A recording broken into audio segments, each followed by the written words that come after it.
ressignificando a história do planeta Terra.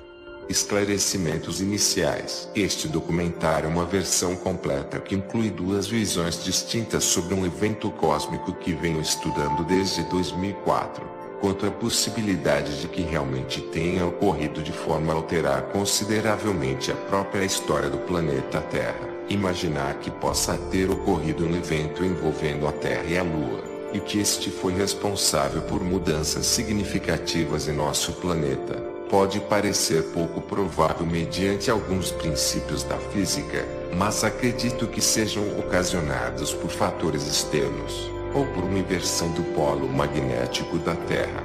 Qualquer destas possibilidades podem ser mais um dos mistérios envolvendo fatos desconhecidos, mas que nem por isto possam ser descartados, exatamente pelos vestígios e algumas evidências que trago até vocês por intermédio de material visual e algumas constatações já validadas pela própria ciência. Após o lançamento dos dois primeiros documentários sobre o tema, algumas pessoas fizeram questionamentos sobre pontos que impossibilitariam tal evento, mas aqui gostaria de esclarecer algumas delas, para que não venham a fazer com que os espectadores desistam de assistir por completo o esboço desta incrível teoria. Primeiramente, gostaria de esclarecer que quando cito que a Lua teria se chocado com o planeta Terra, isto seria muito pouco provável, muito menos um choque direto, como os vistos em filmes onde asteroides colidem diretamente com a Terra. Digo isto porque tal possibilidade não existe porque a Lua é um satélite natural da Terra,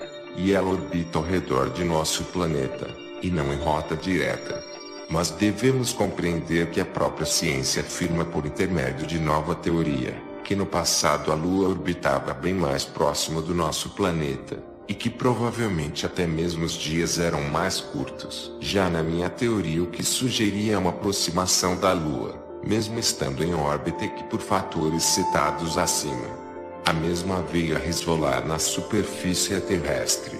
Já quanto à gravidade terrestre atrair a Lua de forma brusca, vou lembrar que a órbita lunar ao redor da Terra sofre uma força centrífuga, uma das leis de Newton, o que incapacitaria de certa forma qualquer aproximação brusca, ou em rota de colisão direta com o nosso planeta. Outra questão que gostaria de mencionar é que levantei questões sobre a alteração de tempo e de datação por carbono 14, como também dos eventos ocorridos na Sibéria e em outras partes da crosta terrestre. Novamente menciona pesquisas atuais, onde cientistas constataram que uma erupção vulcânica de grandes proporções gera uma considerável alteração no que se refere ao carbono 14.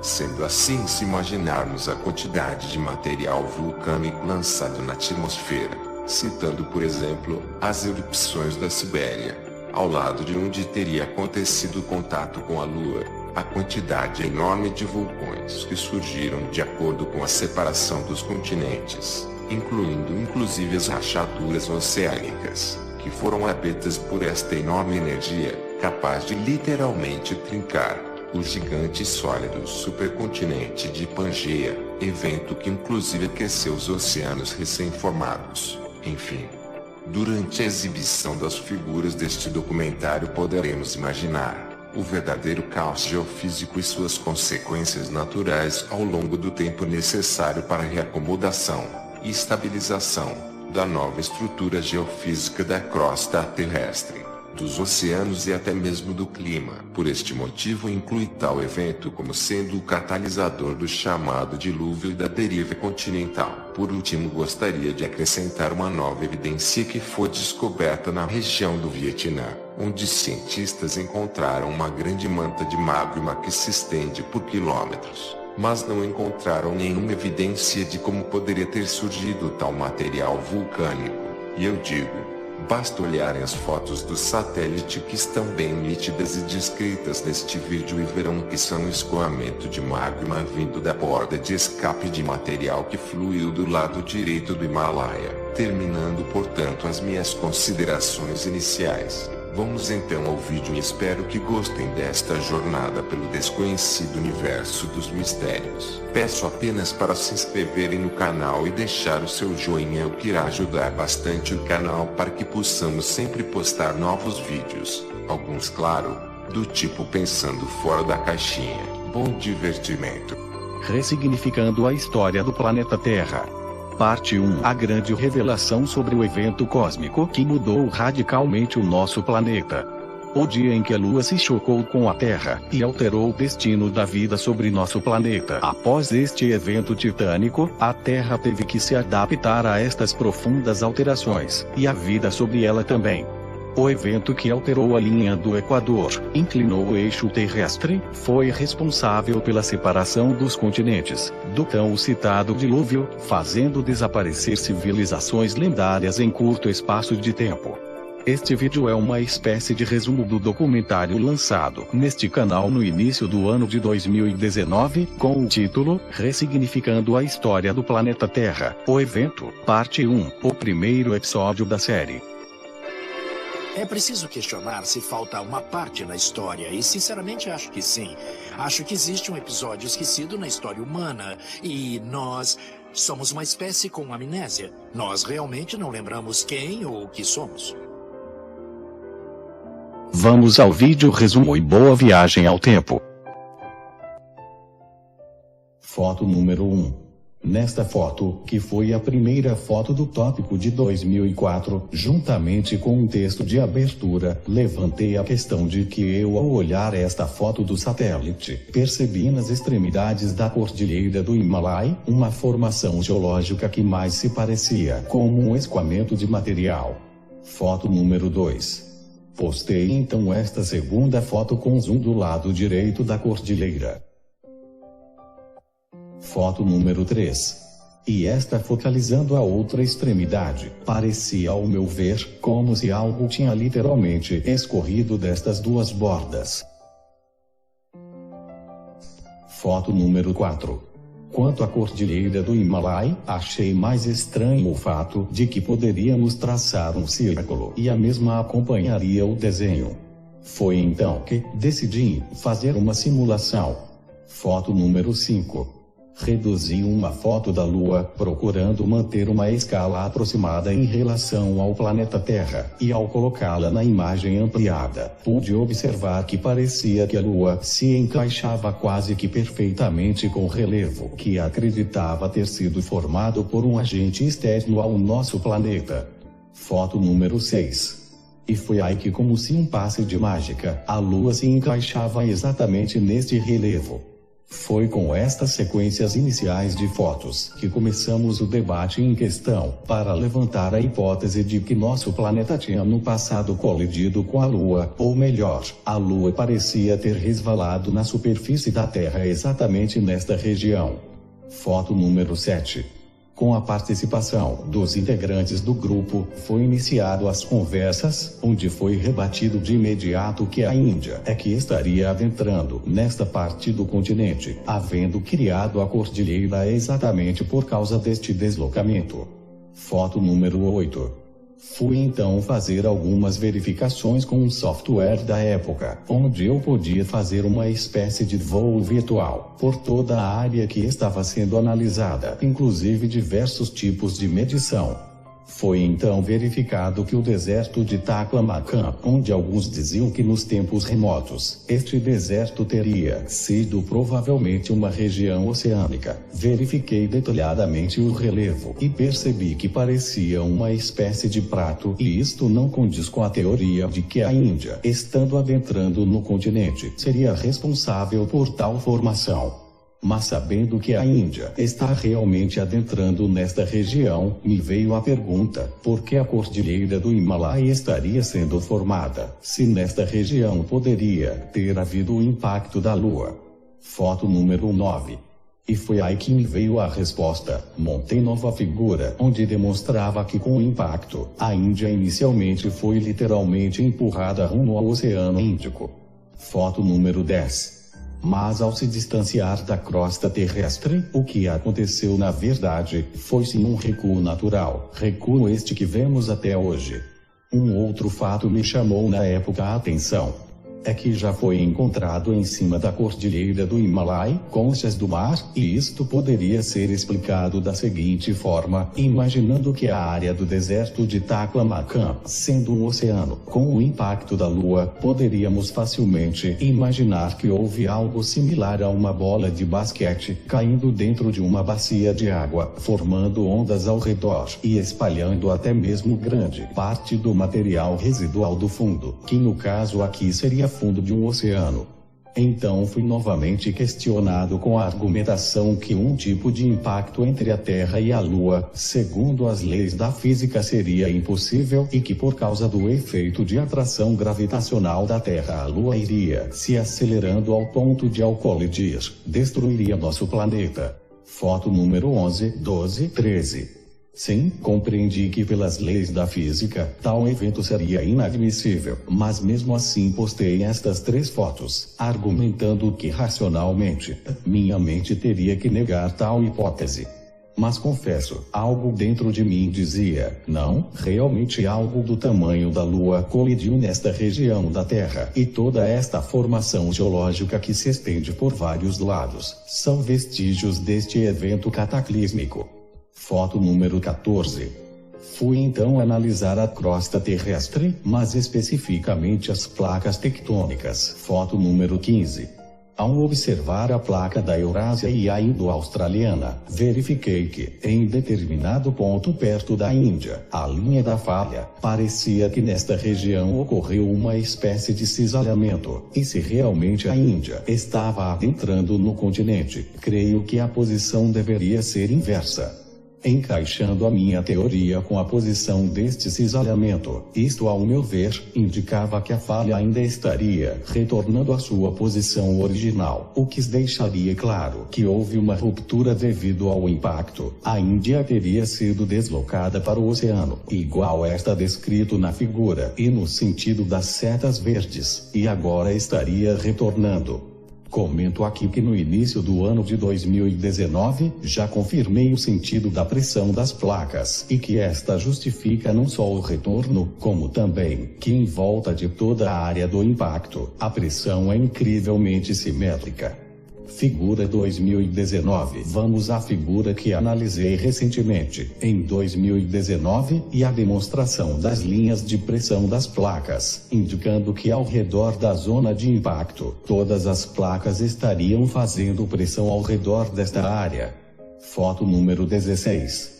Dando continuidade nas fotos de 2004, nesta próxima foto, verifiquei que o próprio deserto de Taklamakan na China poderia ser a área do impacto, ponto onde houve uma espécie de arrasto antes da Lua se afastar da Terra. Foto número 17. Tracei algumas setas objetivando facilitar a visualização do que anteriormente chamei de escoamento de material em grande escala. Foto número 18. Demonstrando por esta outra foto que não só o material teria escoado pelas laterais, mas sim parte do oceano supostamente existente por trás da cordilheira do Himalaia, teria formado uma espécie de tsunami. Além, é claro que, um choque desta natureza liberou uma energia considerável, e muito material foi lançado no planeta. Vou aqui postar um vídeo que fiz no início deste ano para ajudar um pouco na visualização do que possivelmente teria acontecido, fazendo a ressalva que não tenho no momento recursos técnicos disponíveis para fazer uma simulação muito precisa, mas creio que a que irei mostrar agora melhora um pouco a questão da visualização. Simulação 2019. Esta é a visão do escoamento de material vista por um ângulo diferente, seguindo o caminho do que classifiquei como o maior fluxo de material, inclusive de material vulcânico, expelido devido ao inevitável rompimento da crosta terrestre. Podemos ver que no final do braço que se estendeu até o mar Mediterrâneo, temos a Turquia, que praticamente está localizada integralmente sobre esta região, composta por uma grande camada deste material vulcânico que escorreu e posteriormente se solidificou. Já no deserto do Saara, o material lançado foi basicamente areia e sedimentos que outrora estavam no fundo do oceano que teria sido atingido pelo impacto. Um grande tsunami de água salgada e lama, que cobriu praticamente todo o norte da África, inclusive a região onde é a Arábia Saudita, Egito, antiga Suméria, Mesopotâmia, dentre outras que estavam no caminho desta onda gigante de material lançado pelo evento. Seguindo este vídeo demonstrativo, podemos ver que nos oceanos isolados como o Mar Cáspio, por exemplo, onde existe uma espécie de desnível na profundidade, indicando inclusive o mesmo sentido do descarte que o precede, formando uma espécie de praia de sedimentos profunda e progressiva. Olhando agora para outra extremidade onde teria sido expelida também grande quantidade de material. Agora, uma simulação mais recente.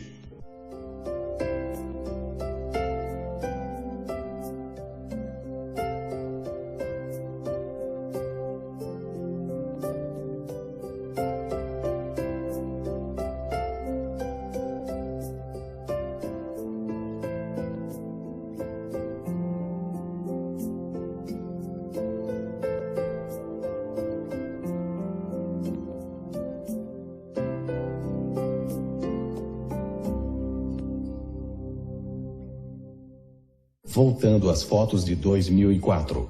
Foto número 19. Vemos por outro ângulo o mesmo fluxo de material causado pelo evento. Foto número 20. Pesquisando as áreas de maior ocorrência sísmica do planeta, percebi que a área de maior atividade bate com áreas que foram cobertas pelas camadas de sedimentos e material vulcânico. Foto número 21. Um zoom na região. Foto número 22.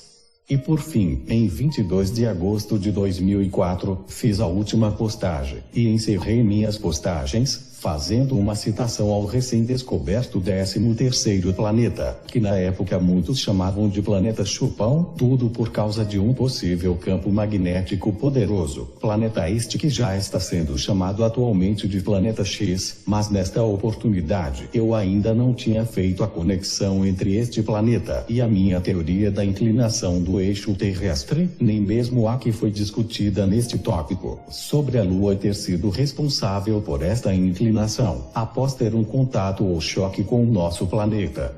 Como foi citado na introdução deste vídeo, após fazer ligação com outro evento misterioso citado na Bíblia, a abertura do Mar Vermelho, tal período confere com o período de órbita descrito pelos sumérios, e portanto inclui este novo elemento neste quadro cataclísmico a nível global.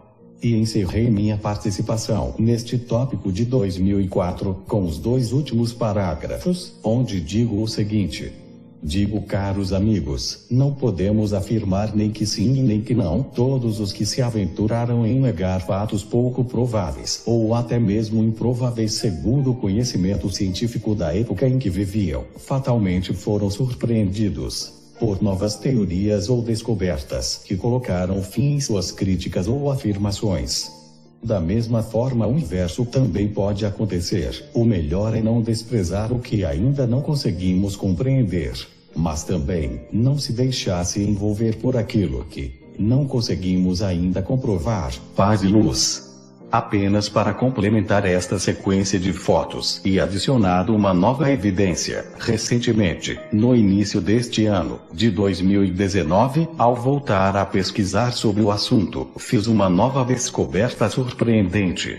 Estava buscando fotos na internet e matérias sobre a constituição geológica da Ásia, e me deparei com uma reportagem anunciando que os cientistas conseguiram mapear as camadas interiores do nosso planeta, mais especificamente as camadas MOO, onde podemos perceber incríveis profundidades que chegam a mais de 70 quilômetros. E para meu espanto e surpresa, a camada mais profunda da Terra é exatamente a área que citei como sendo o local do impacto da Lua.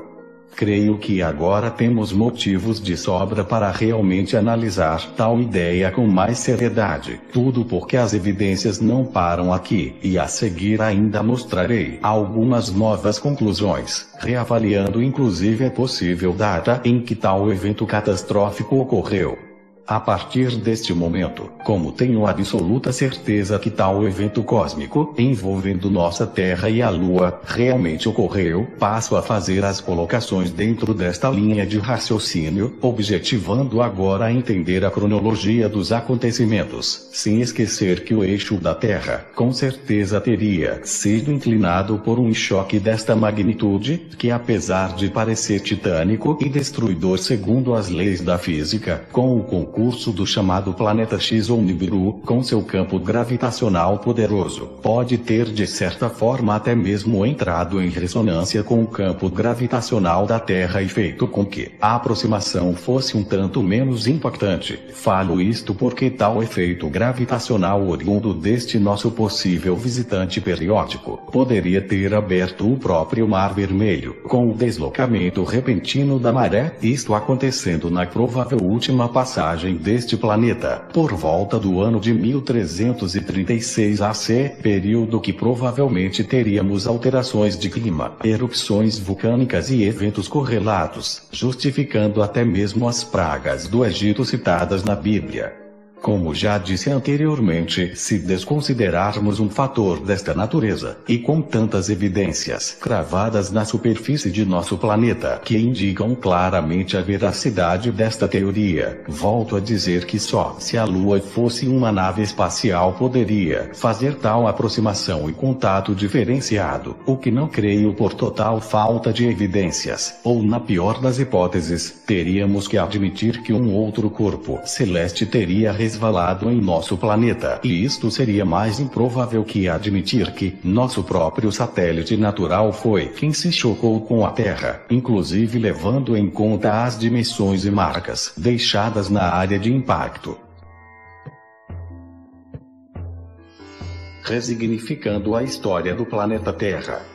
Capítulo 3. O eixo do planeta Terra foi inclinado por um evento, onde a Lua se chocando contra a Terra inclinou o eixo terrestre. O antigo Equador realmente existiu? Em que época este evento cataclísmico aconteceu? Atlântida, Lenúria, desapareceram neste evento? Qual a relação do evento com a separação dos continentes? A separação de Pangeia foi antes ou depois? Vamos nesta terceira parte deste mini documentário tentar responder estas e muitas outras perguntas sobre a cronologia dos acontecimentos decorrentes deste impacto da Terra com a Lua, e novamente digo que as descobertas incríveis estão por serem reveladas. A questão é bem simples: como conseguir juntar certas peças desse incrível quebra-cabeça, começando por identificar o evento-chave, que desencadeará uma série de novas constatações, revelando que as outras peças do quebra-cabeça acabarão por se encaixar naturalmente. Vamos a partir deste ponto, fazer algumas indagações inevitáveis, que ao meu ver já devem estar borbulhando na cabeça de alguns espectadores, principalmente aqueles que se interessam pela história da humanidade e a verdade dos fatos. É certo que a própria ciência, na questão de cronologia, definição de eras, períodos de transformações na crosta terrestre, etc., tem também elaborado linhas de raciocínio sobre o que teria acontecido no passado. As diversas teorias, que creio que muitas estão bem próximas da verdade, desconsideram no entanto um evento tão significativo como este que trouxe a vocês em primeira mão. O fato é que, por não incluir um evento desta natureza na ordem cronológica dos acontecimentos do passado da Terra, acabam por definir períodos enormes de tempo para justificar alterações na geologia do planeta, a começar pela análise das camadas de sedimentação, atividades vulcânicas, dentre outras.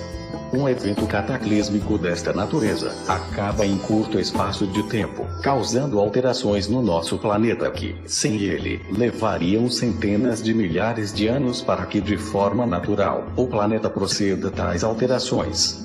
Digo que tal afirmação não é baseada em achismo pessoal, tudo porque recentemente, utilizando uma ferramenta até bem conhecida, o Google Earth, fiz diversas leituras destas regiões e obtive resultados incríveis. Traçando retas e cruzando-as, pude verificar que, por exemplo, o leito do rio Nilo, especialmente na região do seu delta, confere com o mesmo relevo e nivelamento com a parte plana da Índia aos pés das cordilheiras do Himalaia. Estas mesmas leituras conferem com a região do vale criado pela bacia dos rios Tigres e Eufrates, e ambas leituras conferem com as leituras obtidas nas regiões da Ásia, tudo usando um recurso simples à disposição de todos, que neste aplicativo se obtém traçando uma reta e posteriormente avaliando o perfil de elevação da mesma.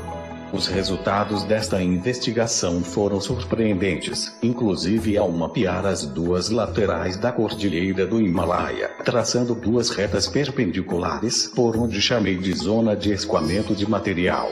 O que obtive nestas amostragens foi simplesmente o mapeamento ou corte longitudinal destes braços de escoamento de material, sendo que entre um lado e outro pude ver que os relevos são totalmente nivelados e que conferem inclusive com as áreas citadas anteriormente, ou seja, a bacia do rio Nilo, em especial a região do delta, o vale formado pelos rios Tigre e Eufrates, e ainda fiz a comparação relativa às regiões do chamado eixo equatorial da antiguidade, compreendendo a região de Richat, a provável localização da Atlântida. O delta do Nilo é a região das pirâmides de Gozen, que creio ser a capital da antiga Lemúria, com a região da Mesopotâmia, onde estaria o local do Jardim do Éden citado na Bíblia, e uma região da Índia que estaria fora do vórtice de material lançado pelo evento. E aí vem a grande surpresa, estas regiões conferem incrivelmente,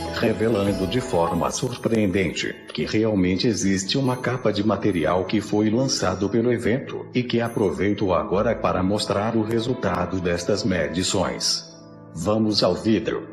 Primeiramente tracei uma linha passando por Richat, seguindo pelo norte da África, passando pelo delta do Nilo e Gozen. Por consequência, por se tratar de uma linha que antes defini como sendo a linha do antigo Equador terrestre, ela segue em direção ao vale onde ficaria a região do Éden, perto do Golfo Pérsico, e terminando na área da Índia, que como disse estaria menos afetada pelo descarte de material promovido pelo impacto.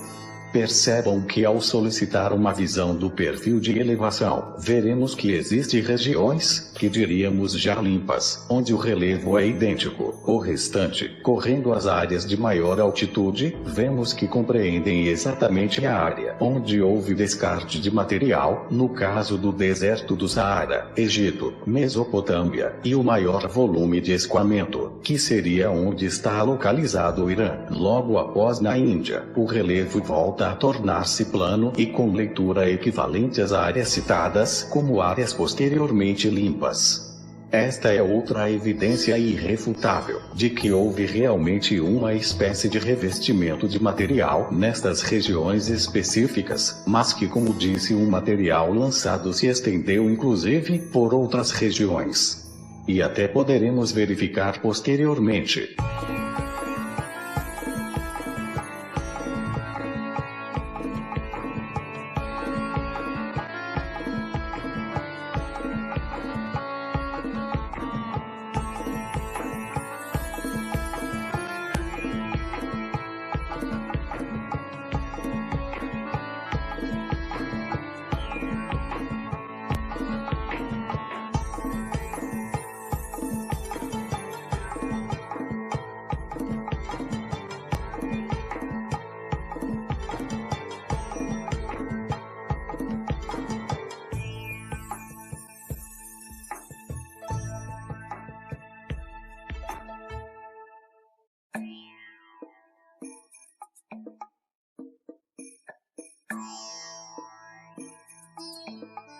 Nas minhas pesquisas e simulações, fiz uma espécie de remontagem de Pangeia, para poder analisar se tal evento poderia ter também sido o responsável pela separação dos continentes. Tudo porque, como os cientistas já disseram que as areias do deserto do Saara seriam compostas por areia do mar, e em cima do Himalaia foram encontrados vestígios de oceano, remontei o Pangeia, de forma a poder comparar a projeção, e foi aí que, ao projetar o eixo do Equador original, fiz uma descoberta simplesmente surpreendente que logo adiante a revelarei para vocês, também em primeiríssima mão. Com certeza ela irá causar até vertigem em alguns, irá lançar uma nova questão polêmica sobre as civilizações do passado, e por isto mesmo, teremos que rever a cronologia dos fatos, senão teremos que admitir que, segundo as teorias da ciência, existiam civilizações com mais de 250 milhões de anos, o que creio que devemos olhar para esta cronologia com cuidado, tudo porque, mantendo esta cronologia, Atlântida, Lemúria e a tal descoberta que vou revelar daqui a pouco, teriam existido neste longínquo período. Mas como disse anteriormente, levando em conta que um evento deste poderia ter remodelado a superfície terrestre em um curto período de tempo, inclusive nas regiões citadas, teríamos por exemplo as explosões vulcânicas ao redor do evento e em regiões próximas, ocorrendo simultaneamente, inclusive quem sabe podendo incluir mais um grande mistério a esta teoria e a tal descoberta que falei, e que será uma surpresa, é exatamente o vestígio de uma civilização que ocupava uma área perto do Equador antigo, e que com a separação dos continentes a manteve intacta. Muitos questionarão como interligar tais construções, ou esta cidade localizada em outro continente, com as que vemos na área de Pangeia, que permaneceu como fixa e que compreenderia África, Arábia, Índia, enfim, a que poderemos observar mais adiante. Digo que sim, e consegui fazer esta conexão, e para não fazer mais suspense, vou dizer o que descobri, e que vou demonstrar mais adiante, por intermédio de uma série sequencial de simulações. Consegui colocar no Equador nada mais nada menos que o complexo da Pirâmide do Sol do México. Pela remontagem de Pangeia, remontando com imagens de satélite as Américas para verificar se os fluxos gerados pelo evento teriam segmento nas Américas, ao projetar o antigo Equador no mapa remontado, e adivinhem o que apareceu próximo desta linha, exatamente a Pirâmide do Sol, que tanto na sua construção como no complexo que estaria construído ao redor, é muito similar com as pirâmides de Gizé, inclusive as medidas das duas grandes pirâmides são em sua base praticamente idênticas. Isto liga ambas as localidades ao antigo eixo equatorial, conectando entre si estes dois marcos gigantescos construídos na Terra, sendo as pirâmides de Gizé com certeza o marco zero do planeta Terra, e logo mais mostrarei a série de montagens que me levaram a fazer tal descoberta. Como havia prometido a vocês, iria fazer grandes revelações durante esta nossa jornada pela história da humanidade e de nosso querido planeta Terra, e que ela não seria apenas composta por meras suposições ou pura ficção. Tudo que está sendo colocado em pauta até aqui, pode com certeza ser comprovado aos olhos de pessoas capacitadas para tal avaliação. Eu aqui estou apenas trazendo ao conhecimento público parte de minhas pesquisas e aquilo que considero plausível de se teorizar. Assim vamos continuar nossa viagem pelo tempo e ver novas sequências de fotos, com os devidos comentários e conclusões oportunas. Respirei fundo e vamos ligar nossa máquina do tempo rumo a novas descobertas e novos horizontes.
resignificando a história do planeta Terra.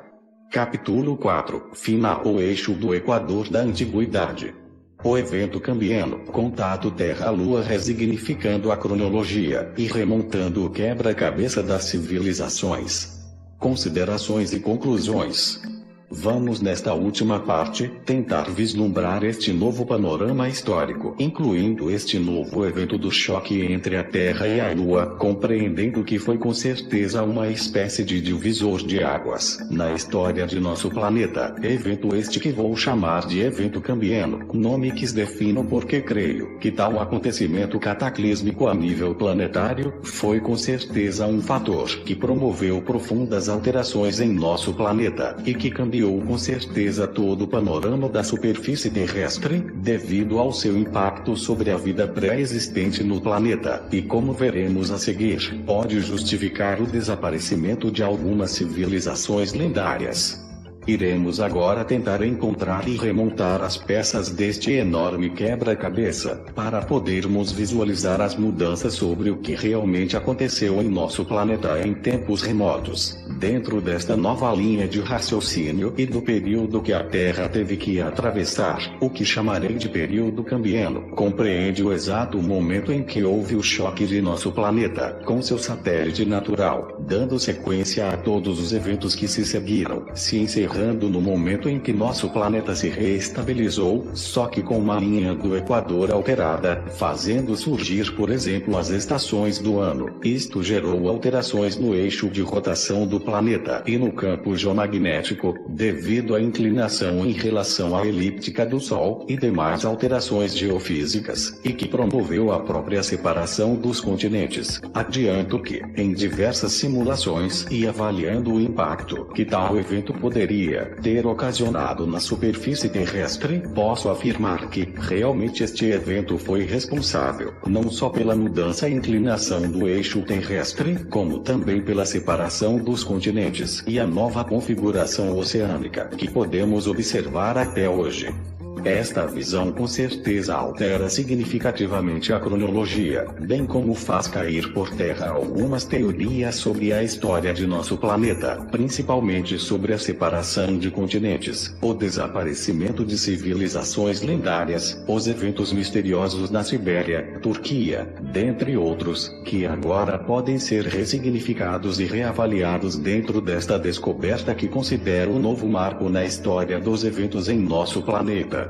Muitos devem estar se perguntando se este evento poderia ser o que extinguiu os dinossauros, se tem relação com tal dilúvio relatado em vários registros da antiguidade, se poderíamos entender que tudo ocorreu de forma repentina e titânica.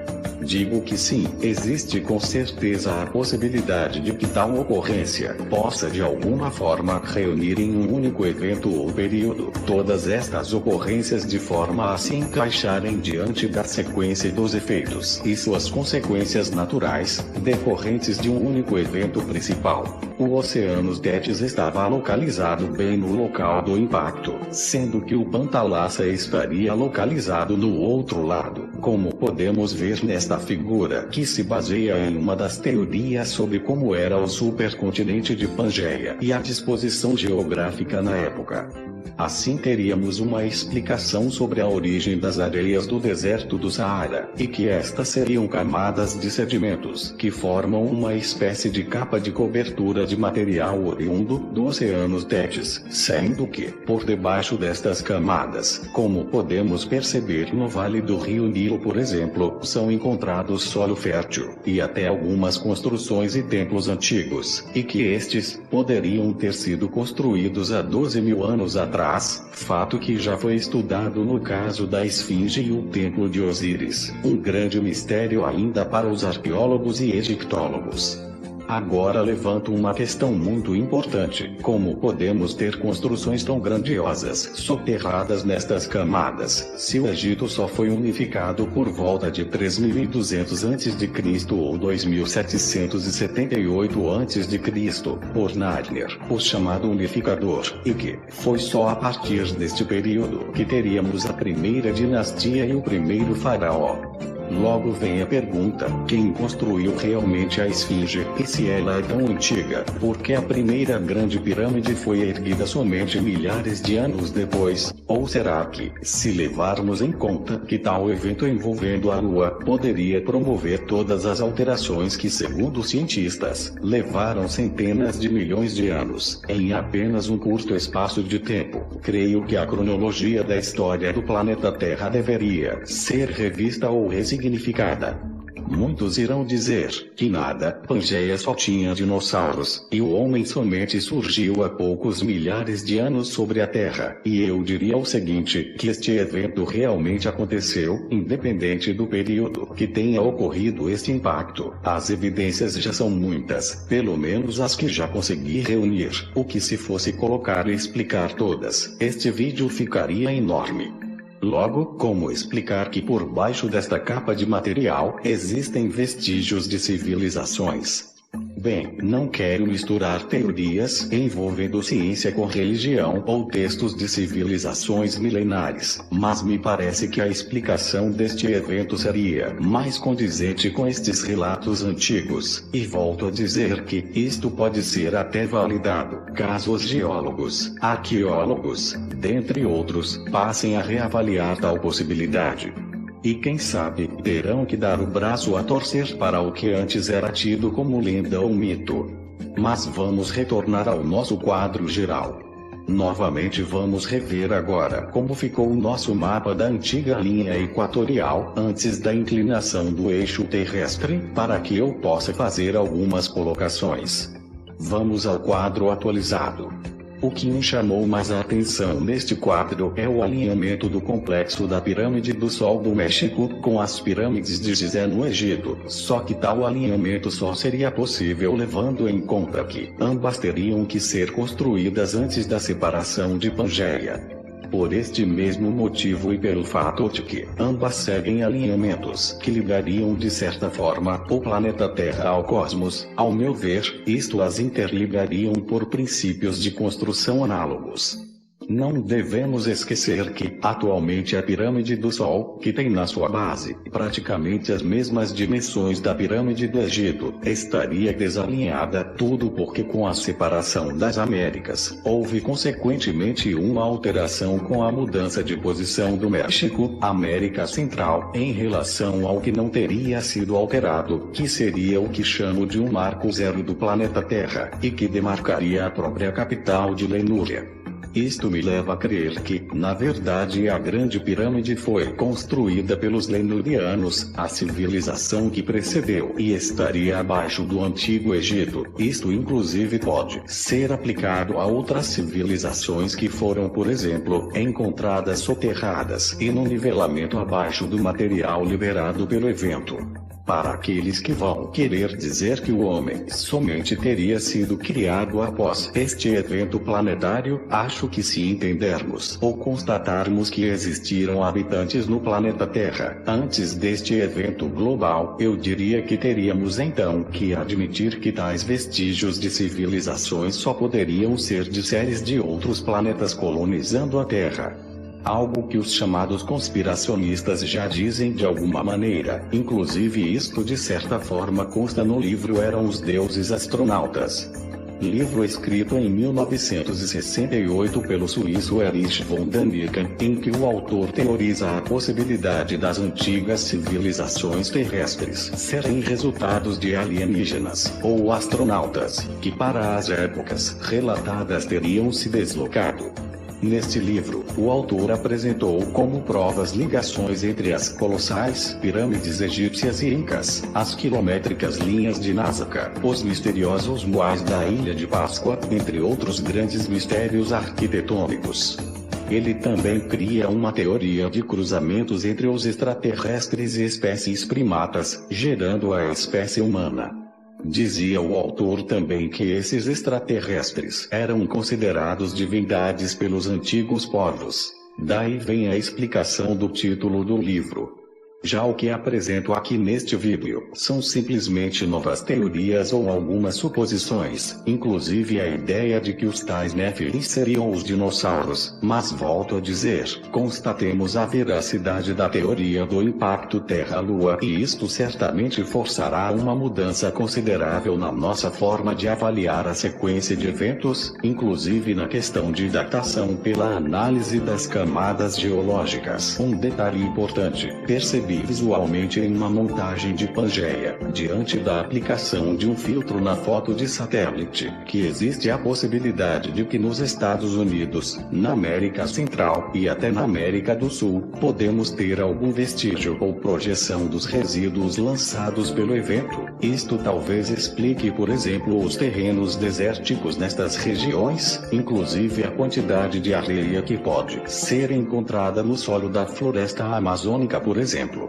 Como disse, tudo isto poderá ser reavaliado diante de uma nova compreensão sobre o que realmente poderia ter acontecido ao nosso planeta, tudo diante de um acontecimento até então inimaginável.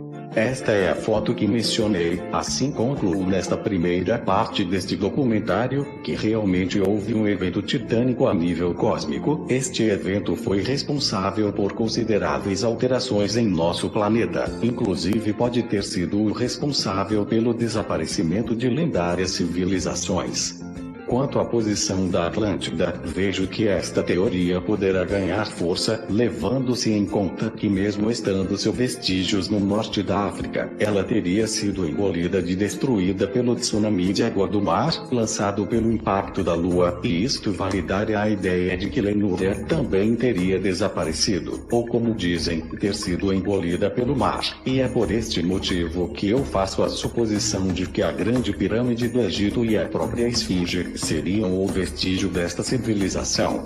Agora, vou encerrar este vídeo com uma espécie de resumo, algo que ficará com certeza na mente de algumas pessoas e quem sabe poderá até chegar nas mãos de alguém que queira realmente conferir o que aqui levantei ou tentei mostrar de forma muito simples, mas ao mesmo tempo, de forma séria. Antes de iniciar o resumo, vou agradecer por terem me acompanhado nesta jornada, e caso alguém realmente achar que se trata de algo absurdo, como disse no início, faça de conta que estaria ouvindo uma história de ficção. Já que estamos falando de civilizações e eventos que ocorreram na antiguidade, vamos voltar a analisar nosso mapa da linha do Equador, que cortava as regiões onde provavelmente estariam localizadas importantes civilizações.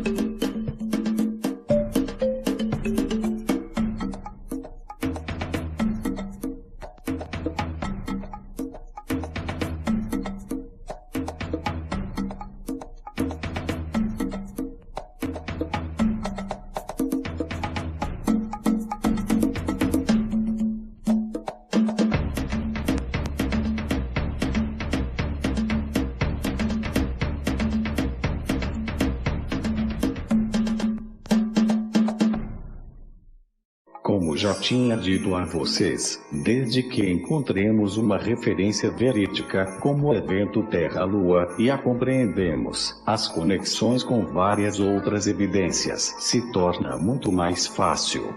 Tudo isto indica que realmente passamos por um cataclisma global de proporções titânicas, exatamente conforme teorizei.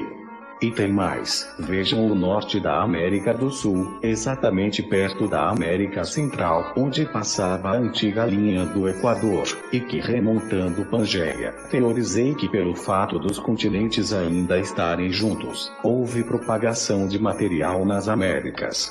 Como disse, se colocar todas as evidências que encontrei aqui neste vídeo e explicá-las, este documentário vai durar com certeza várias horas. Aproveitando nossa viagem pelo tempo, vamos dar uma passadinha na possível região onde já foi teorizado que seria a Atlântida, uma região onde podemos ver vestígios muito similares ao que Platão relatou. Comecei analisando algumas características deste local, uma região que tinha água em abundância, e até existem relatos bem específicos sobre de onde vinha toda esta água. Então, dando um de arqueólogo cibernético, comecei a analisar todo o terreno que formaria o chamado Olho do Saara. Logo de cara, uma coisa me chamou muito a atenção, é que parecia que um pouco abaixo da formação do anel central, verifiquei uma espécie de lago formado possivelmente de sal.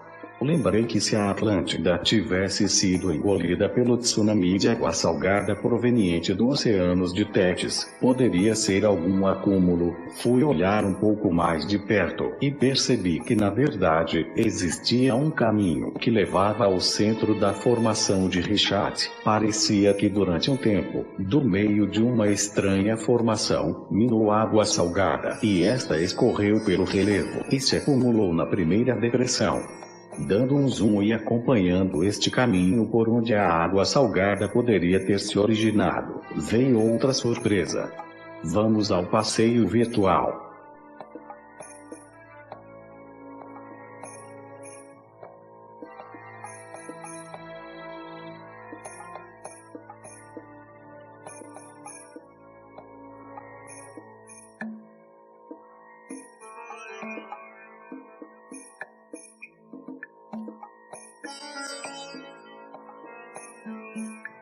Olhem esta formação por onde parece que durante um tempo jorrou água salgada, a única formação que formaria uma espécie de quadrado, aberto de um dos lados. Nem preciso falar, a figura fala por si mesma.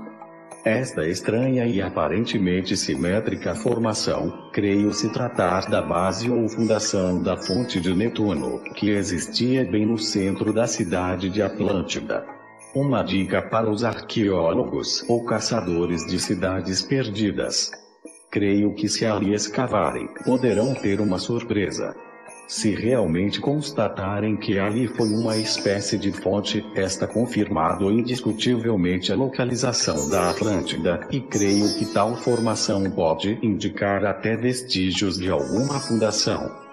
Quanto às laterais da cordilheira do Himalaia terem sido zona de escape de material, vou postar algumas medições que fiz para confirmar que nestas regiões houve realmente um fluxo de material que de certa forma escorreu pelas bordas laterais, sendo que o relevo das áreas que ficaram livres deste fluxo teriam praticamente o mesmo nivelamento. Quebrando paradigmas. Agora vamos rever algumas evidências sobre o que realmente aconteceu com a Índia, e buscando com esta demonstração visual e medições específicas, quebrar de vez a ideia que a cordilheira do Himalaia teria sido criada devido ao choque entre continentes em acomodação e a entrada da Índia, nesta região do continente asiático. Esta é uma argumentação que até o momento foi aceita pelos geólogos e cientistas, e que configura uma espécie de paradigma difícil de ser abandonado. Na busca de justificativas plausíveis sobre a formação da cordilheira do Himalaia, foi elaborado esta teoria, se baseando no movimento das placas tectônicas, e que exatamente descarta a ideia de que nas extremidades desta formação montanhosa o que existe é uma área de escoamento de material, decorrente do impacto Terra-Lua.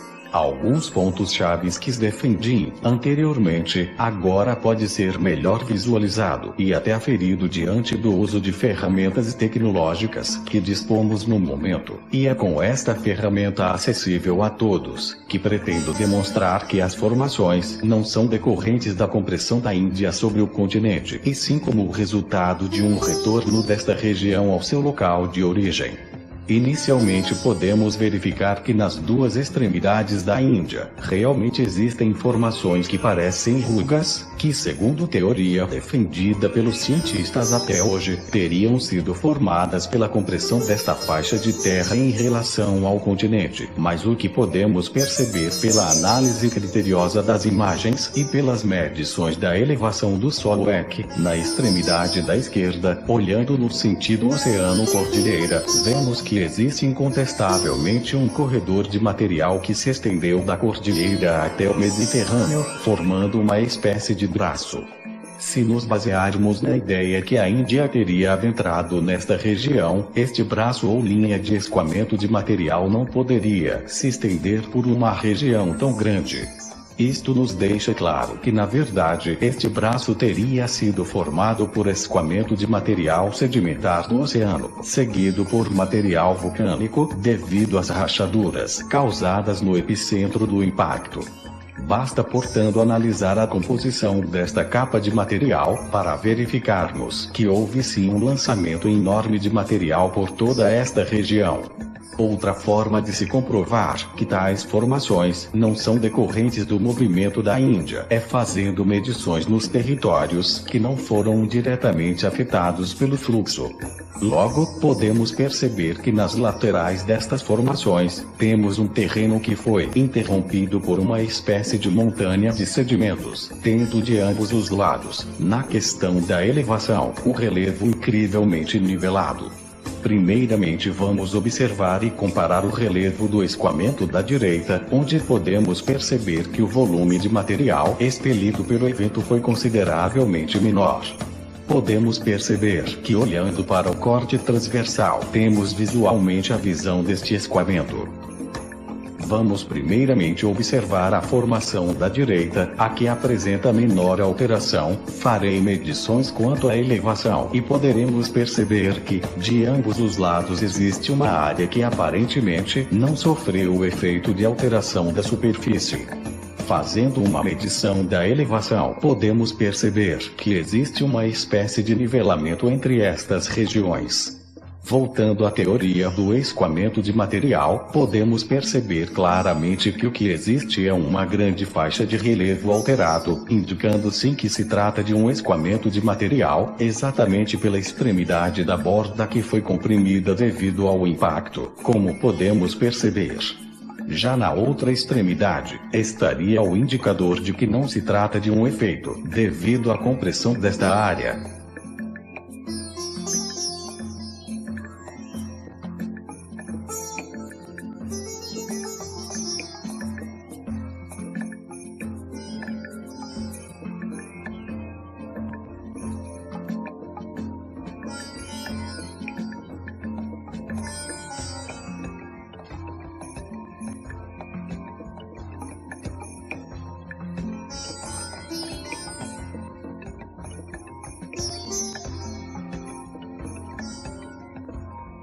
Agora vamos medir duas outras áreas, o nível do delta do Nilo, comparando com o vale do rio Tigre e Eufrates.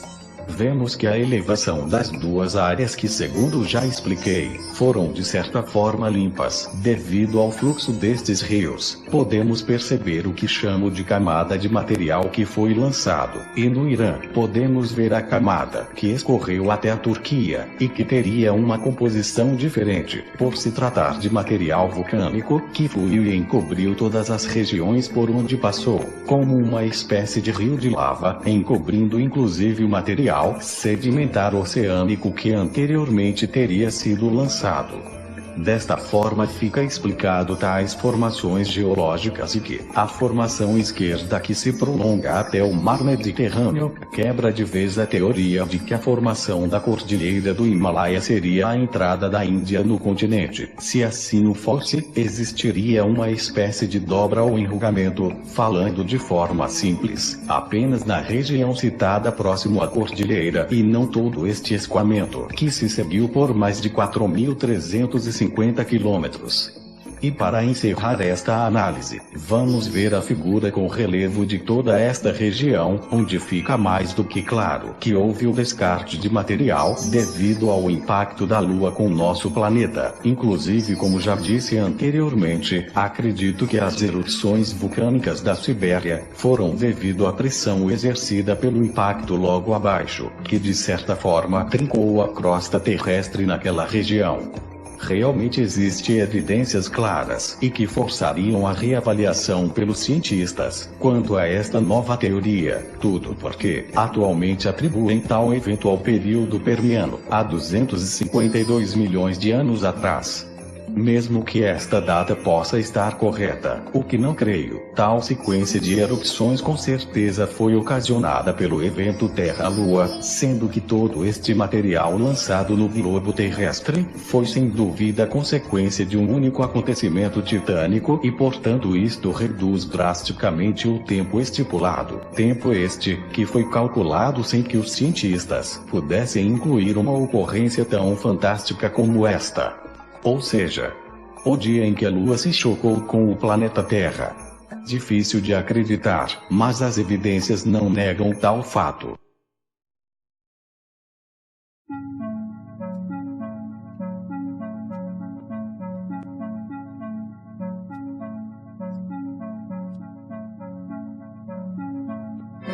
É preciso questionar se falta uma parte na história, e sinceramente acho que sim.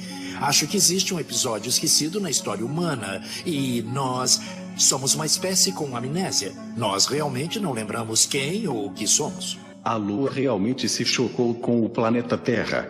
Afirmo que sim, e neste novo vídeo irei apresentar uma nova evidência que poderá nos levar a importantes conclusões. Primeiramente vou aqui fazer um breve relato sobre a natureza desta teoria, que visa comprovar, ou pelo menos levantar a possibilidade da ocorrência no passado, de um evento cósmico de proporções titânicas, e este evento seria quando nosso satélite natural veio a colidir com a superfície de nosso planeta.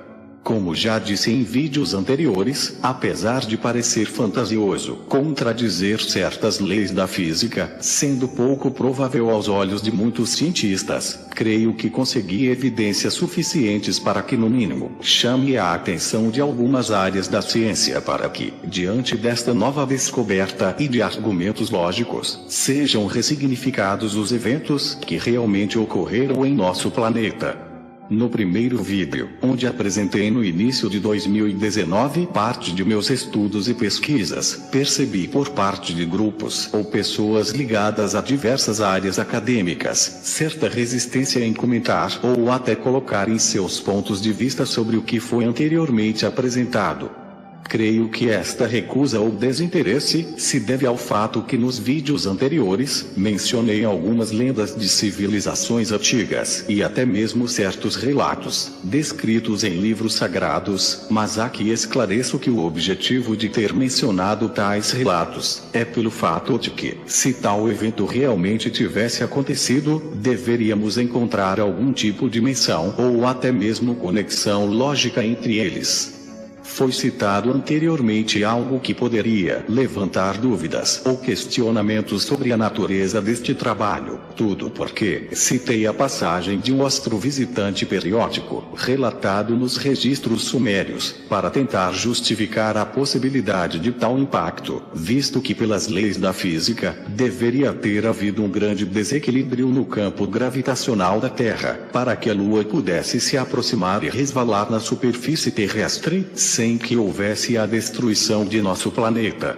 A meu ver, isto não seria nada demais, porque a própria ciência já elaborou uma teoria sobre a origem da Lua, e que no início da formação do sistema solar, houve um choque da Terra com um outro planeta do tamanho de Marte, e que de tal impacto foi lançado no espaço, material suficiente para que a Lua pudesse se formar no futuro. Acho muito estranho a comunidade científica questionar tanto o relato do povo sumério quanto a existência de um corpo celeste visitante que eles chamaram de Nibiru, tudo porque já é de conhecimento de estudiosos que os sumérios detinham grande conhecimento de astronomia, fato inclusive registrado diante da descoberta de um disco de argila, onde um astrônomo sumério registra com exatidão um asteroide que vinha em direção da Terra, isto há mais de 5.000 anos atrás. Já os cientistas defendem uma teoria, sem nenhum tipo de referência desta natureza. Logo, poderíamos questionar igualmente a teoria de formação da Lua, alegando que, ao contrário do relato textual sobre um astrovisitante, registrado por conhecedores de astronomia na antiguidade, ninguém realmente viu tal planeta que se chocou com a Terra em formação.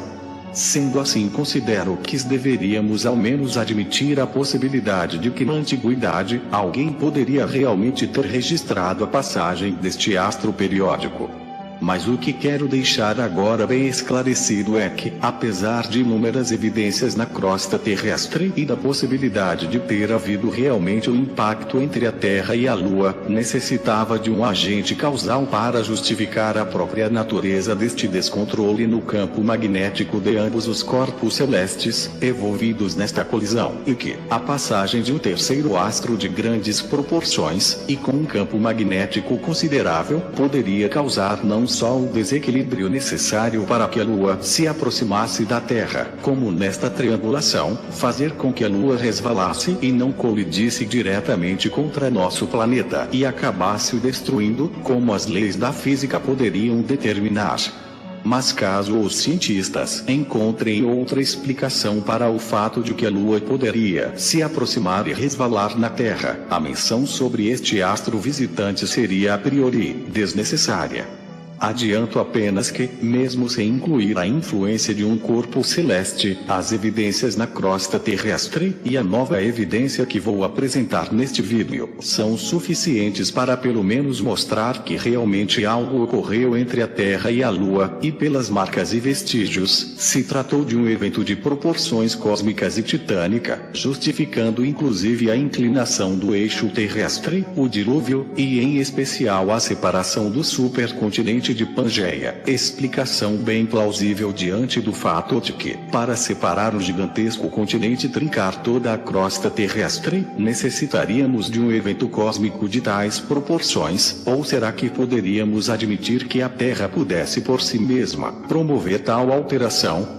Esta e algumas outras respostas poderão ser esclarecidas no transcorrer deste vídeo, com a quebra de conceitos, preconceitos e paradigmas, criados devido à inexistência de uma teoria desta natureza e profundidade, e que considero a maior descoberta de todos os tempos, e que com certeza irá ressignificar a história dos eventos em nosso planeta e do nosso passado distante.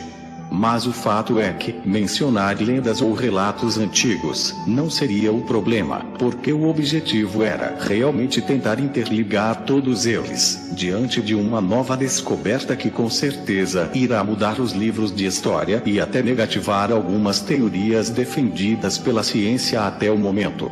A questão que vou levantar neste vídeo é que, ao lançar o último documentário resumo sobre a teoria do evento, fiz algumas indagações que logo foram respondidas por esta nova evidência. Perguntei a mim mesmo se a Lua realmente colidiu com a Terra no passado, e que os vestígios deste impacto estão gravados na superfície de nosso planeta, como descrito nos vídeos anteriores, porque na Lua não vemos nenhuma evidência deste impacto. E foi pesquisando a respeito que descobri que na Lua tem sim uma marca bem evidente e que a própria NASA já constatou, mas que atribuiu a outro tipo de evento. Estudando melhor o assunto, fui ver do que se tratava esta anomalia geológica encontrada recentemente na Lua, e para minha surpresa, acabei encontrando a peça do quebra-cabeça que faltava e que explicaria a anomalia lunar, e conectaria esta nova descoberta com o impacto da Terra com seu satélite natural. E é neste vídeo que vou demonstrar o porquê tal anomalia lunar se converge com a teoria do evento. A seguir veremos algumas imagens que obtive recentemente e as analogias e comparações que fiz para interligá-las ao evento Terra-Lua. Vamos começar pela notícia da descoberta desta anomalia na superfície lunar, e as imagens, com as devidas considerações sobre o porquê tal descoberta científica acaba comprovando de certa forma a minha teoria.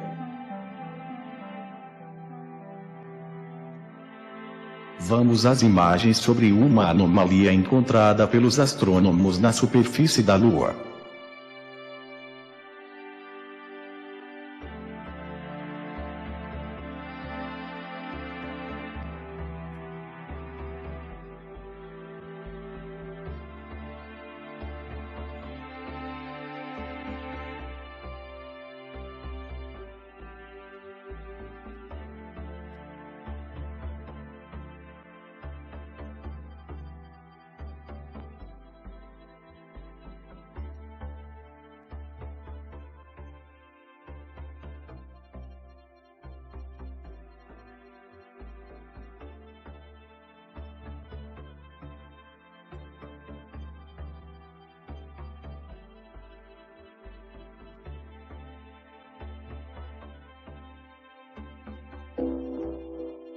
podemos perceber claramente nesta imagem, que foi identificado no interior da anomalia, material de origem vulcânica, uma crosta profunda exposta, o que sugere algum tipo de atividade vulcânica nesta região, inclusive ao redor, temos um misto de material ejetado.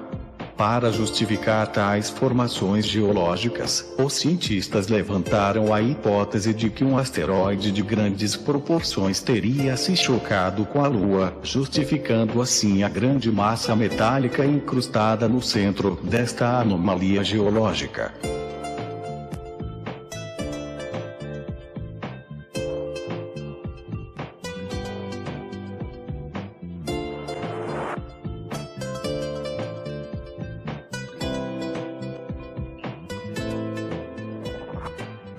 Os cientistas atribuíram esta anomalia a um impacto de um asteroide na Lua. Mas o que agora ficará demonstrado é que na realidade, esta marca é a comprovação que realmente houve no passado um impacto entre a Lua e o planeta Terra.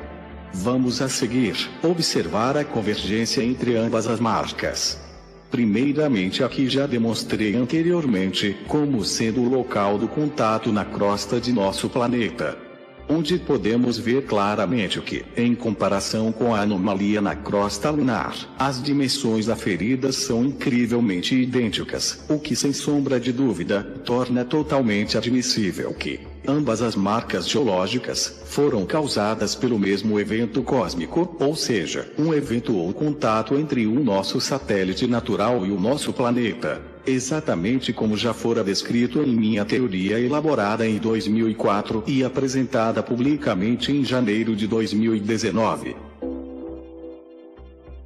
Agora vamos à comparação da anomalia lunar, com a suposta marca deixada pelo impacto da Lua com o planeta Terra, o que fundamentou minha teoria desde o princípio.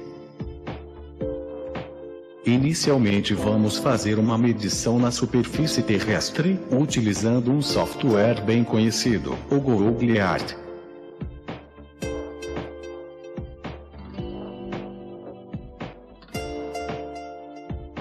Assim, tracei um círculo com um diâmetro de 2.000 km, exatamente a dimensão da anomalia identificada na Lua.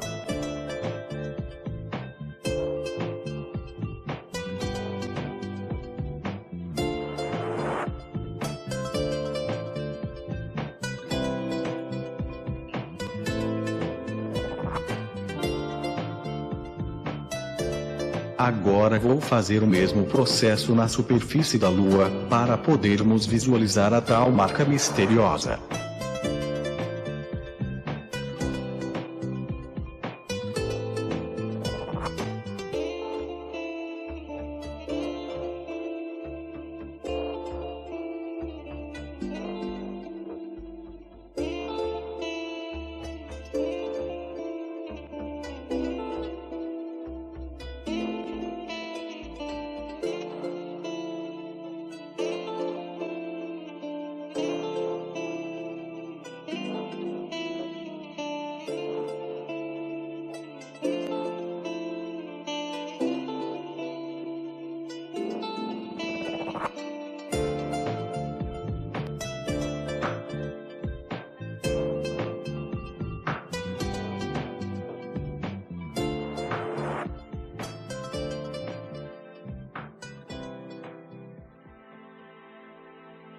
E por fim, vamos comparar ambas as marcações, onde podemos perceber claramente que a marca na superfície terrestre onde teorizei ter sido o local do impacto da Lua, que estaria localizada acima da cordilheira do Himalaia, confere incrivelmente com as dimensões da anomalia na superfície lunar, ambas com 2.000 km. Esta similaridade é a comprovação de que tanto na Terra como na Lua existe uma marca geológica que validaria a ideia de um impacto entre ambos os corpos celestes. E como disse anteriormente, era a peça do quebra-cabeça que faltava para conectar a Terra e a Lua em um possível evento cósmico, a evidência científica de um contato entre nosso planeta e seu satélite natural. Como a base de minha teoria estava fundamentada em evidências geológicas na superfície de nosso planeta, agora temos estas mesmas evidências registradas na superfície da Lua, o que devemos considerar como sendo um forte sinal de que tal ideia passa a fazer sentido, inclusive no aspecto científico. Vamos às outras considerações. Desta forma, temos ainda algumas considerações a serem feitas após esta comparação. Existe nos meios científicos a teoria de que a Lua foi criada devido a um choque de um grande corpo celeste, ou até mesmo de outro planeta com a Terra. O que fundamenta esta hipótese é o fato de que as expedições lunares recolheram material geológico da Lua e constataram que a geologia lunar era idêntica à do planeta Terra. Duas considerações importantes precisam ser feitas a este respeito, se levarmos em conta o choque entre a Terra e a Lua. Primeiramente, tal anomalia lunar seria explicada cientificamente, porque, como já foi dito nos vídeos anteriores, ao se chocar com a Terra, na região onde era o Oceano Tétis, oceano existente na época do supercontinente de Pangeia, e havendo o impacto da Terra com a Lua, após o tsunami promovido pelo mesmo, a crosta terrestre se trincou e muito material vulcânico foi lançado do interior da Terra, principalmente no epicentro do impacto, o que justificaria o braço de escoamento de material vulcânico que se origina da borda esquerda da cordilheira do Himalaia e se estende até o Mediterrâneo, na região próxima da Turquia. Logo, com o rompimento da crosta terrestre, houve grande lançamento de material vulcânico na região do epicentro do contato, o que não só criou a anomalia que hoje vemos na Lua, como fez com que parte deste material ficasse grudado na superfície lunar, exatamente no ponto onde os cientistas disseram que existe uma grande massa metálica. Esta enorme massa metálica é proveniente desta erupção ocorrida no momento do impacto com a crosta terrestre e que, como sabemos, provém do núcleo terrestre e este é de natureza ferrosa. Sendo assim, não podemos afirmar que a Lua teria a mesma composição geológica da Terra, pelo fato de que o material recolhido próximo a esta região da Lua pode realmente ser material terrestre que aderiu à superfície lunar por causa do impacto. Logo, para termos certeza sobre a real composição do solo lunar, deveríamos, por exemplo, coletar amostras em outras regiões, como o Polo Norte lunar, por exemplo. Uma outra consideração a ser feita é que, se levando em conta este impacto Terra e Lua, e considerando que o material recolhido foi de certa forma maculado, poderíamos estar diante da necessidade de reavaliar se a Lua teria realmente sido criada a partir do choque entre a Terra e um outro planeta, durante a formação do sistema solar, ou se a Lua foi incorporada na órbita terrestre por outro tipo de evento cósmico. Mas se considerarmos a teoria dos cientistas sobre a anomalia no Polo Sul lunar, devemos entender que, segundo os próprios cientistas, esta região que fora outrora atingida por um asteroide e que teve uma imensa camada de material metálico acumulada no solo lunar, quando a missão Apollo da NASA coletou o material nesta região, estaria coletando resíduos deste impacto e não necessariamente da Lua. Isto daria abertura para teorizarmos que tal asteroide deveria ter a mesma composição geológica da Terra e neste ponto, não precisamos ter grande conhecimento de cosmologia para saber que isto derrubaria a própria teoria do impacto com tal corpo celeste, e por consequência natural, validaria a possibilidade de que o impacto que gerou tal anomalia lunar, isto seria a comprovação de que os resíduos já coletados, bem como a dimensão da marca no solo lunar, indicam claramente a colisão da mesma com nosso próprio planeta, inclusive esclarecendo o motivo dos resíduos de natureza metálica e as regiões onde teríamos resíduos de natureza vulcânica. Tudo porque, como explicado anteriormente, a superfície lunar, que manteve contato com a crosta terrestre, com o inevitável trincamento e as erupções subsequentes, lançaram este material oriundo do interior da Terra, exatamente no Polo Sul lunar, que foi a parte da Lua que teve contato com a crosta terrestre. Em termos simplistas, seria como mergulhar uma esfera de rocha dentro de um caldeirão de ferro derretido, que neste caso, seria magma sendo expelido do interior do planeta Terra, exatamente no local do contato, como já descrito no resumo desta teoria em vídeo anterior. Esta nova evidência não só dá um novo embasamento à minha teoria, como certamente forçará os cientistas a reavaliarem tais questões. Tudo porque, diante destas colocações técnicas, existem contradições evidentes no que foi teorizado até o momento, para tentar justificar esta anomalia na geologia lunar.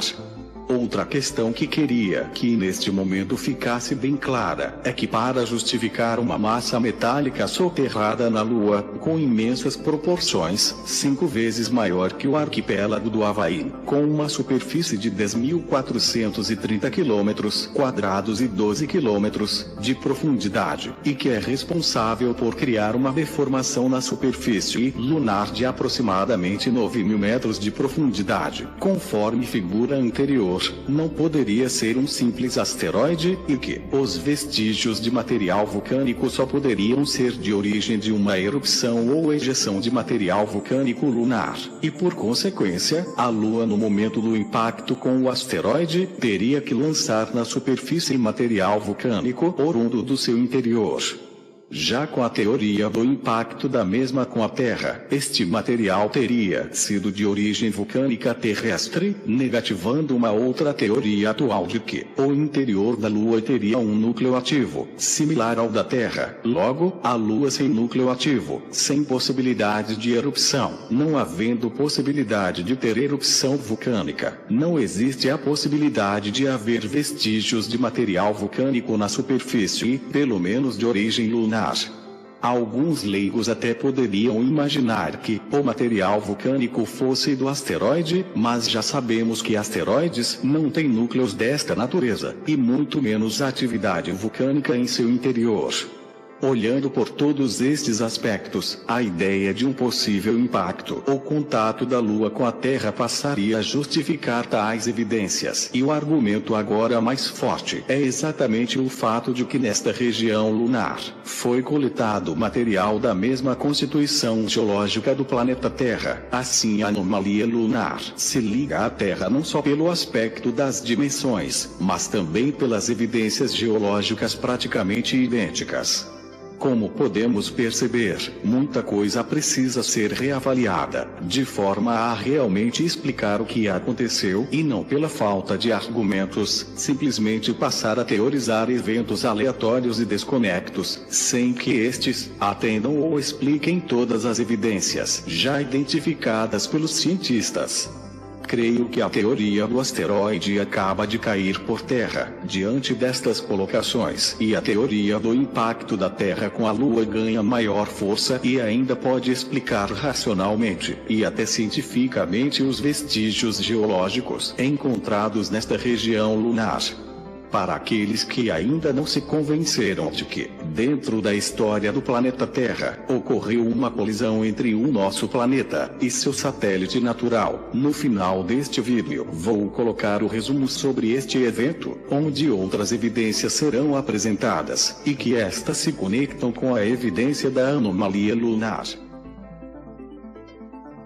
Creio que diante desta nova evidência, agora constatada na superfície lunar, devemos compreender que existem indícios reais e dignos de crédito para que os cientistas, estudiosos e pesquisadores possam no mínimo dar um certo crédito a esta nova teoria, e que nada tem a ver com achismos, teoria da conspiração, etc.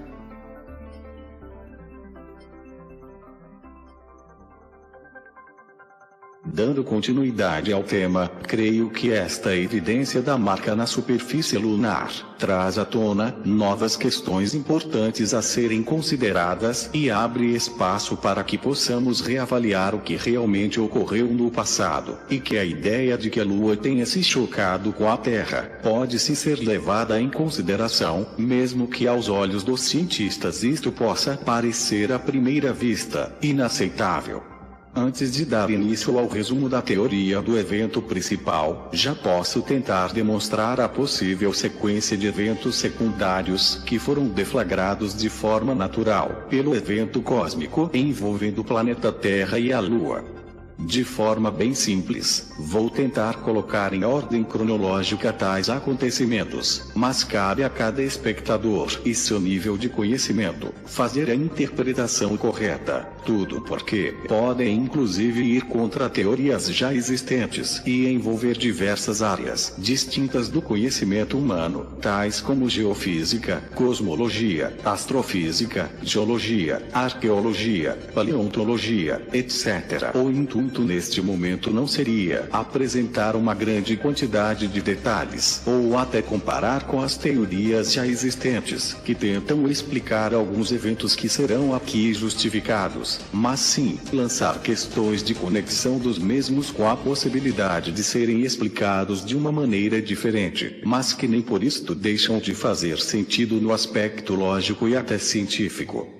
Primeiramente, vou partir de um ponto na história, que de certa forma, todas as linhas de pensamento convergem entre si, a da existência no passado de um supercontinente, chamado de Pangeia. Sabemos que por alguma força ainda desconhecida, houve uma espécie de trincamento da crosta terrestre, e a separação desta grande massa de território, que era cercado por um grande oceano. Já existem atualmente algumas teorias sobre o agente motor que faz com que as placas tectônicas façam seus movimentos, mas a questão seria qual a força necessária para dar start ou início neste processo de separação e o que poderia promover tal fragmentação. Já pela ideia de que, no passado a Lua poderia ter se chocado com a Terra, incluiria um agente exterior condizente à força necessária para não só gerar o trincamento da crosta terrestre, como a série de eventos que justificariam até mesmo a inclinação do eixo de rotação da Terra, a anomalia na linha equatorial magnética terrestre, o dilúvio, dentre outros, e que todos estes eventos na verdade ocorreram em um curto espaço de tempo, contrariando a maioria das teorias a este respeito, que desconsideram um evento desta natureza e proporção.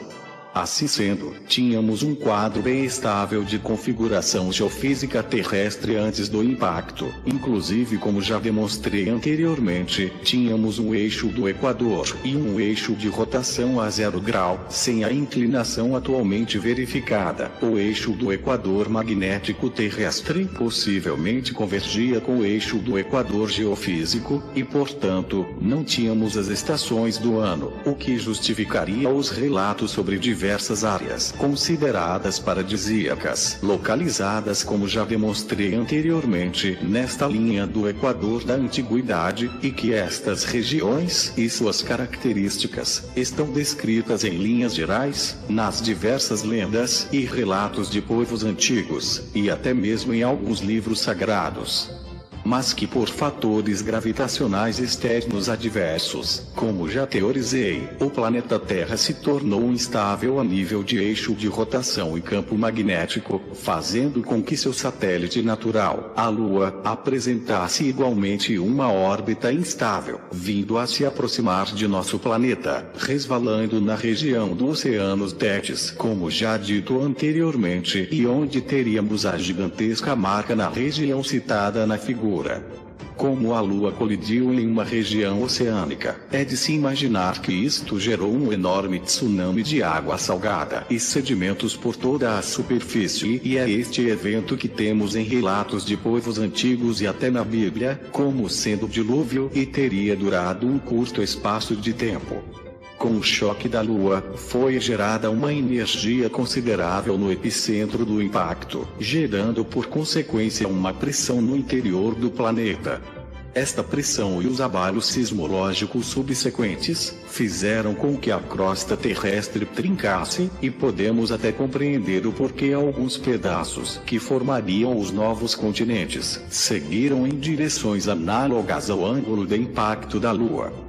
Com o afastamento destas grandes massas de terra e as rachaduras na crosta terrestre que criaram as placas tectônicas que conhecemos e observamos ainda hoje, justificando uma sequência catastrófica e em grande velocidade do que foi chamado de a deriva dos continentes, tendo inclusive esta teoria defendida de uma forma similar por um renomado geofísico chamado John Baumgartner, que exatamente propôs um modelo de placas tectônicas catastróficas, onde tudo teria acontecido rapidamente e em grande velocidade, o que confirmaria inclusive que após o start e início deste processo, causado pela energia gerada pelo choque da Lua com a superfície terrestre, o que se seguiu foi mero processo natural de trincamento, desagregação e reacomodação geológica. Aqui faço uma ressalva de que, quanto à justificativa referente ao dilúvio, temos relatos de que este teria ocorrido repentinamente e durou curto espaço de tempo, o que na verdade foi o tempo exato do contato e do afastamento da própria Lua, fazendo com que as águas simplesmente abaixassem rapidamente diante de um processo de reacomodação geofísica de âmbito global. Mas existe consequentemente outras questões importantes, que indicam que houve nas áreas próximas do impacto, terremotos e principalmente erupções devido ao achatamento da crosta terrestre naquela região específica, e estas erupções subsequentes no epicentro do impacto, seriam as responsáveis por criar um braço de magma ou material vulcânico que escorreu da borda esquerda do Himalaia, a área do impacto, se prolongando até a Turquia e o mar Mediterrâneo. Existem mais duas evidências de que houve tal escoamento de material, é que por toda a região percorrida por este braço, temos material basáltico de origem vulcânica, sendo que a superfície da própria Turquia é formada de material desta natureza na sua grande totalidade. Vemos também estas formações na Galileia, no Mar Morto, dentre outras regiões. O segundo ponto importante é que podemos ver no mapa onde temos grande atividade sismológica, é que tais regiões têm índices elevados de atividade, exatamente porque seu solo não seria o solo original, e sim a superfície de uma espécie de manto que cobriu tais áreas, o que podemos observar na figura ao lado. Agora, o fator que causou a inclinação do eixo de rotação terrestre é ainda mais interessante, porque podemos aferir esta inclinação analisando, por exemplo, a nova disposição continental e o próprio desvio do eixo equatorial magnético. A América do Sul, por exemplo, se deslocou para baixo da linha do antigo Equador, e como esta grande massa de terra é rica em minérios, tal alteração gerou uma indução em relação ao próprio campo magnético terrestre que inevitavelmente sofreu alterações com a mudança geofísica e a nova disposição continental no âmbito global. Logo, a deriva dos continentes gerou não só um declínio no eixo planetário, como a própria anomalia magnética do Atlântico, mistério que agora podemos desvendar de forma incrivelmente compreensível e natural. Alguns grandes mistérios poderiam ser explicados por este evento. O que os povos antigos chamaram de dilúvio, e o porquê da sua ocorrência repentina, durante curto espaço de tempo, sem que um agente causal pudesse explicar tamanha alteração no clima global.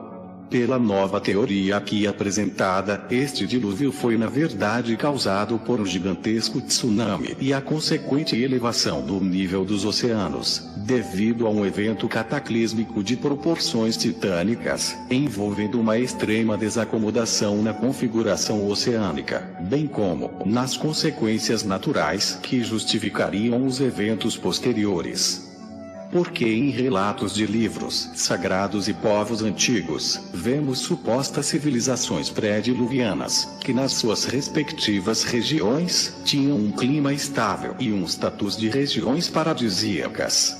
Tudo porque o dilúvio causado pelo evento, foi o responsável por também inclinar o eixo terrestre, gerando por consequência também natural, as estações do ano. Porque a Atlântida, citada e descrita por Platão, e as lendas da antiga Lemúria, falam que ambas foram engolidas pelo oceano. Sim, porque foi exatamente este tsunami de origem oceânica que as varreu da superfície e as soterrou. Isto é apenas uma pequena correção no que realmente aconteceu, e digo que conforme muitos já teorizam, os vestígios da Atlântida podem ser encontrados na região de Richat, o chamado Olho do Saara, e que foi exatamente por onde passou este tsunami, que varreu todo o Oriente Médio e o norte da África, e lançando sobre ele uma camada de sedimentos que formaram o próprio deserto do Saara, outro mistério que seria esclarecido. O que formou o Saara foi um tsunami de material oriundo do fundo do Oceano Tétis, gerando uma onda gigantesca que varreu o Oriente Médio, como podemos ver nas projeções da figura ao lado. Assim a Atlântida foi de certa forma engolida pelo oceano ou, como disse acima, pelo tsunami gerado pelo evento, mas o que aconteceu realmente é que ela foi literalmente varrida desta região, onde hoje vemos apenas alguns vestígios que conferem com os relatos de Platão. Já a Lemúria ou Lenúria, como prefiro chamar, é a região que hoje vemos as grandes pirâmides do Egito, que na antiga configuração de Pangeia, se localizava exatamente ao norte da antiga Índia, que antes do dilúvio ainda estava agregada ao sul da África, e abaixo do que chamamos Alto Egito. Por este motivo que digo que a tribo de Narmer, o chamado unificador do Egito, eram nômades da Índia e não especificamente de povos africanos, como atualmente é teorizado por alguns estudiosos, bastando perceber a grande semelhança étnica entre esses dois povos. Narmer, portanto, ao conquistar o Baixo Egito, encontrou nele os vestígios de uma antiga civilização, a Lemúria, e que os indianos, em suas lendas, diziam que era localizada ao norte. Posso, mediante meus estudos, afirmar que as primeiras pirâmides e a própria esfinge são construções pré-diluvianas e nada teriam a ver com o Antigo Egito, civilização que provavelmente encontrou estas ruínas e sobre elas construiu seu império. Mas isto é outra hipótese que discutiremos em futuros vídeos. Porque atualmente muitos questionam o período em que algumas construções egípcias, em especial a Grande Pirâmide, a Grande Esfinge e o Templo de Osíris, e teorizam que podem até ultrapassar a marca dos 13.000 anos antes de Cristo. E estão corretos, porque na verdade eram construções pré-diluvianas, e foram soterradas pelo tsunami gerado pelo evento, mas posteriormente redescobertas quando parte deste território foi escavada ou parcialmente limpa pelo curso do rio Nilo. Por que a região do Oriente Médio é tão rica em petróleo? Porque antes do evento, aquela região era uma região tropical, rica em fauna e flora, e tudo foi literalmente soterrado, juntamente com grande quantidade de água salgada, o que sabemos criar um ambiente perfeito para gerar este combustível fóssil. Segundo as atuais teorias de formação do petróleo, a água salgada seria um de seus ingredientes mais importantes. E digo que muitos outros mistérios ainda seriam desvendados, se levarmos em conta que no passado tivemos realmente este evento cósmico de natureza titânica. Mas por que então a marca geológica, deixada na superfície terrestre pelo evento, não foi ainda questionada pelos cientistas e a formação da cordilheira do Himalaia classificada como sendo vestígio deste impacto? A grande questão que gerou grande polêmica em 2004 e que de certa forma contradizia cientificamente a minha teoria, era o fato de que a Índia, segundo várias remontagens de Pangeia e as constatações atuais sobre o deslocamento desta região adentrando na Ásia, era a responsável pela formação desta cordilheira. Após uma análise mais criteriosa, constatei que esta teoria da Índia adentrando no continente asiático estaria correta, mas a questão-chave é que, olhando o aspecto deste território indiano, podemos perceber que, de certa forma, esta grande área realmente não contém resíduos ou camadas de sedimentos, como a que encontramos no Oriente Médio e Norte da África, denotando que realmente a Índia teria se desprendido partido de uma região um pouco abaixo e ido posteriormente de encontro à borda criada pelo impacto da Lua, ou até mesmo uma formação indo de encontro da outra simultaneamente. Neste ponto convém esclarecer que a Lua não colidiu em ângulo de 90 graus com a Terra, mas sim em um ângulo de arrasto, o que a própria marca deixada na superfície terrestre indicaria, e que podemos ver nesta imagem do satélite. O que quero dizer é que o evento gerou-se em uma borda e com trincamento, e o deslocamento da Índia, a mesma veio de encontro a esta formação. Isto, ao meu ver, validaria ambas as teorias, mas a causa real da formação da cordilheira do Himalaia foi na verdade iniciada pelo deslocamento de material promovido pelo evento. Aqui quero apenas fazer um comentário sobre a borda esquerda da cordilheira do Himalaia, que segundo os cientistas, gerou uma espécie de ruga em ambas extremidades, mas que tal ideia fez com que os próprios cientistas deixassem de perceber que na verdade o que existe na borda esquerda é um gigantesco braço de escoamento de material vulcânico e sedimentar, o que comprova que conforme a Lua foi se arrastando pela superfície terrestre, com o trincamento da mesma nesta região crítica, houve escoamento de magma e erupções que lançaram este material que escorreu por toda esta região. Convém ressaltar que este braço que se inicia na base esquerda da cordilheira e se projeta na forma de um evidente escoamento até a Turquia, segundo vários modelos que explicam a teoria da deriva continental, era na verdade uma região oceânica, o oceano chamado de Tétis, como podemos ver identificado claramente nesta figura. Isto acabou mascarando de certa forma a visualização do que ocorreu no passado, e a interpretação correta do que realmente aconteceu nesta região de Pangeia, o que ao meu ver é estranho, porque inegavelmente cria uma lacuna na explicação científica da formação geológica deste braço que literalmente cortou o antigo oceano. O grande equívoco é que os cientistas analisam as evidências geológicas sem uma visão mais macro ou distanciada, e não percebem que apesar de fazerem certo sentido ao explicar alguma formação específica, as teorias não se conectam entre si. Mas como disse desde o primeiro documentário onde apresentei minha teoria publicamente, que se levarmos em conta este evento, muitos esclarecimentos poderão ser obtidos, diante da adequação necessária das teorias já elaboradas, sem se esquecer de que toda teoria, por mais forte que seja a nível lógico e de embasamento racional, ainda necessita de comprovação, mas devem mesmo assim se conectarem entre si, como uma espécie de remontagem de um grande quebra-cabeças. Falando de comprovação e conexão entre eventos correlatos ao grande evento do impacto Terra-Lua, aqui vou colocar algo descrito nos livros sagrados, mais especificamente na Bíblia, que tenho certeza irá deixar alguns surpreendidos. Na Bíblia foi feito um relato sobre o dilúvio e que este durou aproximadamente 40 dias e 40 noites, mas existe outra interpretação dos textos que sugere que o dilúvio durou 1 ano e 10 dias. No livro de Gênesis capítulo 6, 7 e 8, que fala a respeito da duração do dilúvio, 2 versículos vão nos chamar a atenção para essa outra realidade. Primeiro, capítulo 7 versículo 11, assim estaria escrito, abre aspas.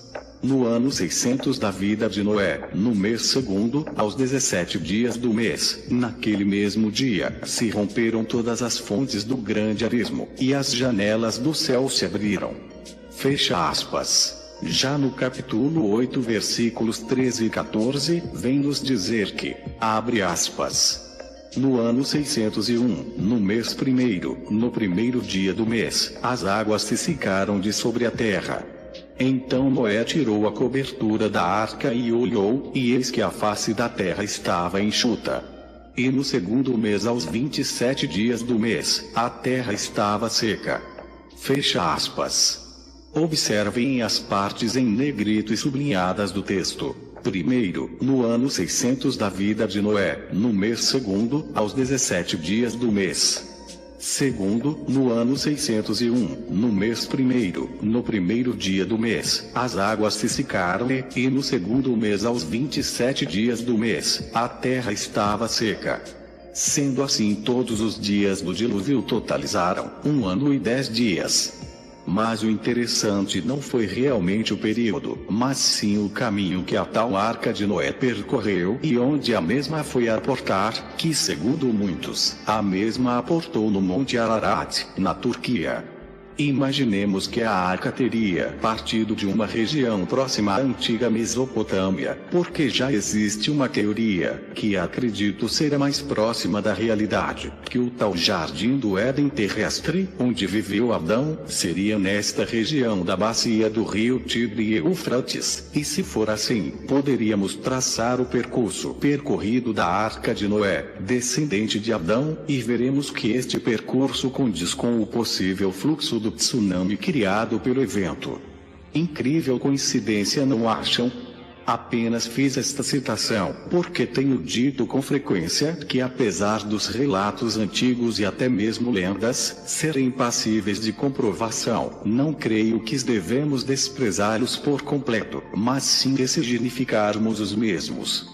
Lembro que pelo relato bíblico, por exemplo, Deus daria ordem para Noé entrar na arca e vedá-la, antes mesmo do início do dilúvio, o que explicaria o porquê nem mesmo Noé soube a causa deste dilúvio, que poderia ser pelo evento que houve entre a terra e a lua e o tsunami de água salgada e sedimentos lançados do oceano Tétis, por influência direta da aproximação e contato da lua com a superfície terrestre nesta região oceânica.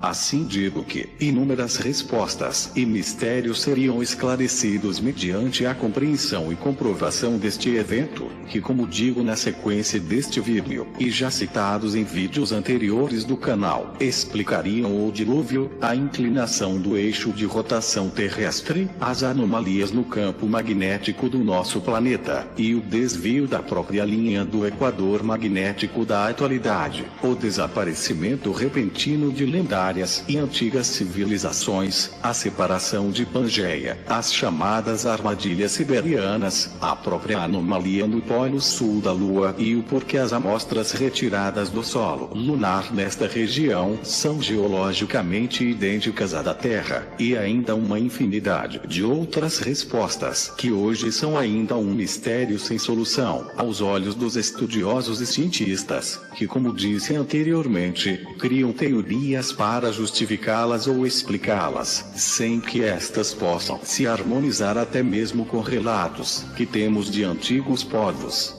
Digo também que a própria cronologia será totalmente alterada pelo fato de que um evento desta magnitude lançou tanto material na superfície terrestre em curtos espaços de tempo, que comprometem a confiabilidade da datação pela análise das camadas de sedimentos, as chamadas camadas estratigráficas.